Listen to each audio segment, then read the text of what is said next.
Hello everybody, Martinez here for my new video. By the way, I noticed in my last video I got cut off and I apologize for that. I guess I'll try not to do that in the future. We're still working this out. Anyway, I know I'm trying to figure out something to do, and I asked some people on Twitter and Facebook if they'd like to hear about games. I'm a big game playing guy, and I figured, what the hell, it's a nice thing to post out a video. So I'd like to go ahead and post a video recommending two games that I'm really enjoying now. Anybody who reads my blog or knows me at all knows I really like board games and card games, and so let's go ahead and recommend two. First, I'm going to go ahead and recommend there's it, Death Angel, the card game by Fantasy Flight Games. It's a nice little card game about based on the Warhammer 40k Space Hulk game, which is Space Marines versus aliens. It's a nice board game, but this is sort of a cheap portable version of that. And I'd break it out, but it's really just cards. That's what I'd show you. But see, so here's the cards.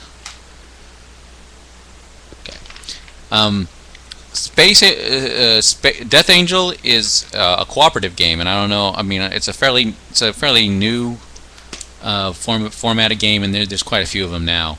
But in this game, the players play against the game, not against each other, and that's kind of interesting.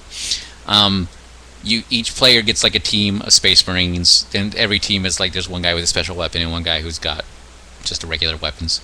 And the way the game plays is you move your Marines deeper into this mission, trying to defeat all the aliens, get to the end, and win the game by completing your mission. Which there's different scenarios. There's a bit of a randomness to it that makes it work. There's a system that makes the aliens move around, and you've got to constantly be maneuvering, and you've got to constantly be watching your back. And it's weird because it's abstract, but it does a really solid job of replicating the whole idea of the claustrophobic experience of being surrounded. Like, see this poor guy, by aliens and having to work together as a team. It's got a couple of flaws. One is that it's a fairly unique game in the way it plays and designs, and you're going to make mistakes. The rules are not the greatest written. I don't think they're that bad as some people might think, but it's such a unique game that there's really not much to base it on. You have to kind of learn the hard way. First, maybe 3 or 4 times I made mistakes, and now I can play it, and it's pretty simple once you understand how to play it. But so that's a mistake. That's a tough one. Other thing, like most cooperative games, there's a problem in that you can have kingmakers. I mean, you can have, if somebody's really pushy and in charge, they'll be telling everybody what to do all the time, and that can be kind of unpleasant for other people. And but as the game goes, it's fun and it's a good game. It's tense. You're going to lose a lot, which is nice in the sense that you're not guaranteed to win. But still, it's a really solid game, and it's fairly cheap. I think it's only like $25, which is pretty cheap and portable, which I like. See how small this box is? You can basically carry it. It takes up a little bit of room on the table the way the card's laid out. But for the cost and for the portability, it's a pretty solid game. And I highly recommend this one. I've enjoyed it quite a bit the few times I played it. And being a solo game, you can actually play solitaire by yourself, which is really nice. And it works really well as a solitary game. I've played it quite a few times by myself, and you really can enjoy it, and it's not too overwhelming. The next game I'd like to recommend, the second one, this is a little bit bigger, a little more expensive, is Sid Meier's Civilization, the board game by Fantasy Flight Games. And this one I'll show you a little bit of that, what it looks like. It's based on the computer game, which if you play the computer game, this is pretty much the same thing except in board game format. So what's nice about that is you can actually play Civilization with your friends and hang out and see each other. There's a few differences in the rules, but otherwise, I mean, the basic premise of the game is still the same. You get a civilization. Here's the civilization cards, see, and there's like the Chinese, the Americans, the Russians. So you get that, which gives you some unique abilities. There's also some really nice reference sheets, which I like. I think those are really handy to have in a game. Give you like the rules and can make it easy to kind of understand and follow. And then there's tokens. Like here's culture tokens and wealth tokens. There's some counters for your. That's like the green counters. And various. There's like a bag full of buildings. I tend to take all my. As a board game guy, I tend to take the insert out of the board game right away if it takes up too much room and put everything in bags, and that's really helpful. So sandwich bags really work really well. There's the cards. So I put them actually in a little plastic tin, a little plastic container, and you get like a few cards. There you go. All right, and then there's the map tiles, and one of the things I like about the map tiles is there's a bunch, so you use them to make the board. So the board's never quite the same every time. You have a lot of variations, and the board can also be it has different shapes and different sizes depending on the number of players, which is a nice adaptability. Back of the home, like see, that's the home base for the Romans, so you can see, and then right there, that's their little tile.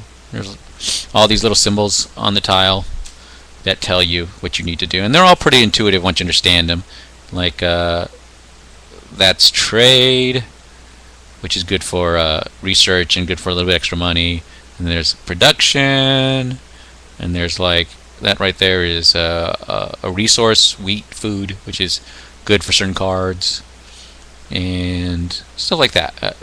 So, and you see the random board, like there's mountains, greenery, grasslands, forest, water. So, and all that has an effect on the game, which is nice because you never not quite know what you're going to do and what's coming up.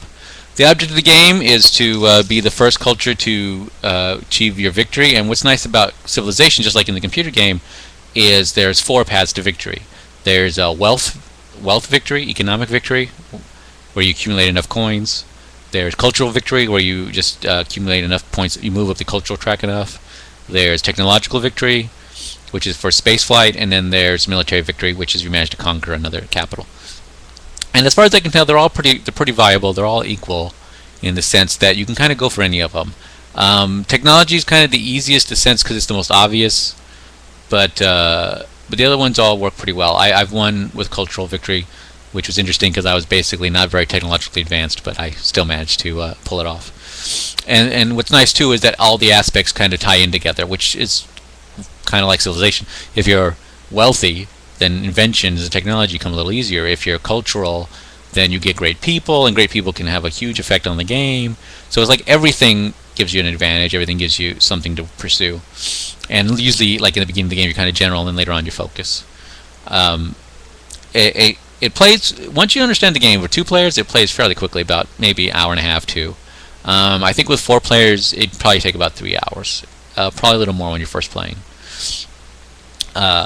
But it's got a lot of things I like, and like I said, I like that it's got 6 different civilizations, each with their own little special power. So like there's the Romans, Chinese. It's got random board layout, which is really nice, keeps the game interesting. It's got multiple paths to victory, which is really sweet. It's got lots of technology cards, so you can kind of, not every civilization is going to advance exactly the same way. And that's it. So you get a lot of variation and a lot of choices to make, and yet it's not too overwhelming. The rule book is here. Here's the rule book, and it's fairly large looking, but a lot of this is examples. And this is one of the few games I've played where I read through the rules, did like a practice game by myself, and then after that I've never make mistakes. If there is a mistake, it's like a little mistake. So it's really not that overwhelming of a game. That said, there's a couple of provisions. One is it's not a war game, so don't expect. I mean, you can win militarily, but that's not the object of the game. You can do other things. Military victory is kind of hard to achieve. It's not really a civilization game in the sense that you basically have 3 cities on this little map, and that's the most cities you're going to have. And a lot of it's abstract. Like you build the building, and suddenly you have culture, and you just spend the culture tokens.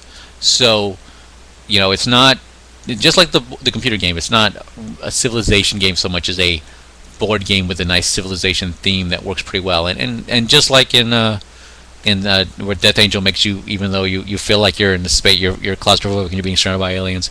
Civilization, you feel like you're still building civilization. And one of the things I really like about the game is how you interact with each other. Like one of my games, nobody was really doing too much military except for one guy, but then he started marching towards cities. Suddenly people learned to panic to start building cities to technology to defend themselves, armies to defend themselves. So, and then other games, if nobody's doing like armies, but everyone's doing technology, then everyone's got something they're doing. So it's got that aspect to it where even the way other people play affects how you play. And so it's just got a lot of really solid replayability, I feel. So there you go. I don't want this video to go on too much longer. That's about 11 minutes. So I hope you liked it. I hope you enjoy the possibility of buying these two games. Like I said, Civilization's great, but it's a little more expensive, a little bit more time consuming. But Death Angel, I recommend as a nice casual game. The complexity will throw some people off at first, but once you understand it, it's a really fun game, and I really enjoy it. All right, thanks everybody. Hope you enjoyed it. That's it.